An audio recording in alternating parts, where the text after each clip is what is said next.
it's Andre. So, question. What does 100, 150, 1,000, and 1,800 all have in common? A lot of zeros.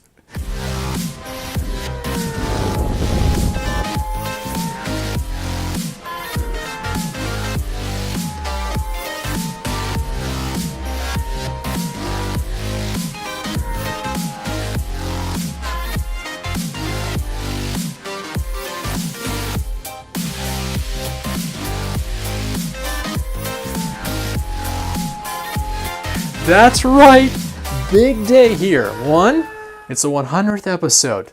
Thank you. Thank you for hanging out. Thank you for tagging along and having a little fun with me. Two, tomorrow's July 1st, which marks the 150th birthday for Canada. Bon fête, Canada. And three, 1,000 grams. Recently, Transport Canada unveiled their updated rules, and now any aircraft between 250 grams and 1,000 grams can basically fly within 30 meters of buildings, people, cars, and so on. So that's a lot. We're going to cover that. In 1,800, today you guys did it. I put out a little plea saying, hey, are we going to do 1,800 before the Friday flying update? And you did it. So again, thank you. So let's go on discussing what the week is. And this is David Rayner's zero because it worked. A lot of zeros. I thought that was funny. I thought of that last night. So get the zero out of the way and we'll get on with some of the conversations. So yes, 100 episode. That's crazy. I look at back at some of the older stuff, and I think the hair was still the same length back then too. But that'll get a nice hot haircut very soon. No, in fact, I've not flown the Radian.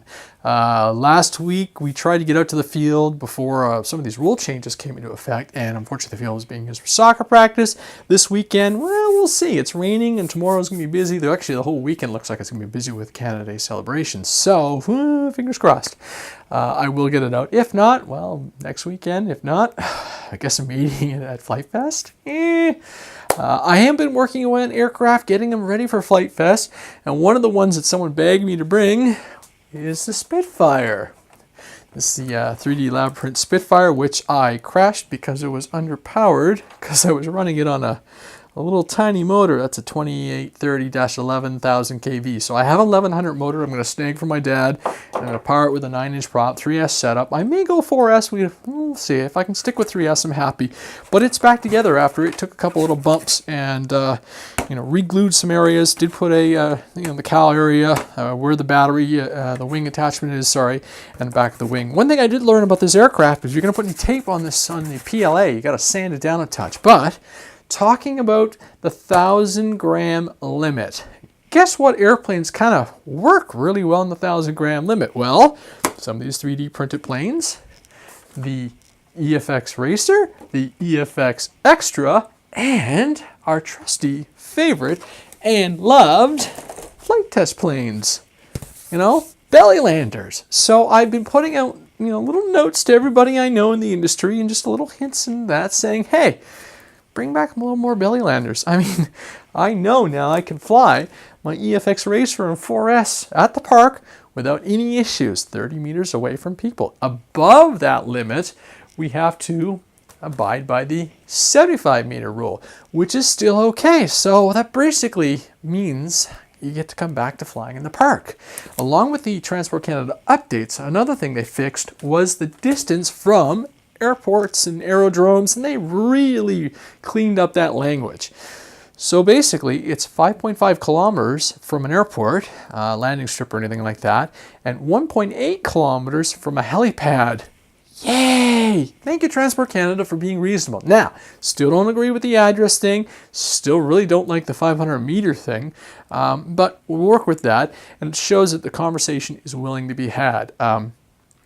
I think, I think it's time that we start looking at things like RC parks. I had a really good conversation with one of my fellow friends who works at one of the hobby stores. And he says, well, there's lots of these in the U.S. apparently and stuff like that where you can go and, grab your radio-controlled truck and your cars and all that stuff. And why not? Imagine if you just found a plot of land where you could go and, give us 1,000 meter distance, 1 kilometer. I would be in heaven if I could just say, yeah, I can fly my P4 within a 1,000 kilometer footprint. Beautiful! 1,000 kilometer. 1 kilometer. Wow, 1,000. Yeah, that'd be fun, eh? So, so the rules are there. That means we can get back into doing what we love. I guess I've got some building to do, and I'm just happy that the belly landers are accessible, and I can still fly some of the bigger airplanes. You just have to be cognizant of those distance things and really work around, make sure you're not interfering with anybody at the parks and all this. So it's all about respect and just being aware. So excited about that. And yeah, 1800, eh? Woohoo!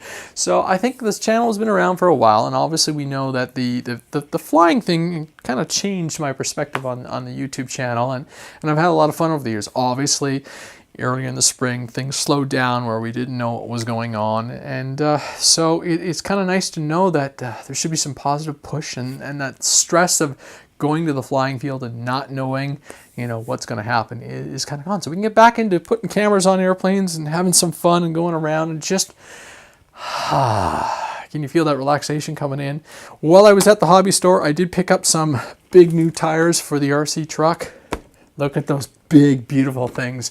So these are Proline Hydra X's, and I just knew that the older ones were due, and they were well worn and well used. They are going to go into a set of 3D printed rims or something else, some other bead locks when I have a chance. So these are on. I do have to balance them a little bit. I'm noticing a little wobble, so that's the foam inside. It needs to be tweaked and everything. So, and I did notice that I wasn't happy about pulling the bead lock pieces off too often because I was worried about the threading. So I may have to put some Loctite in there or something like that. So.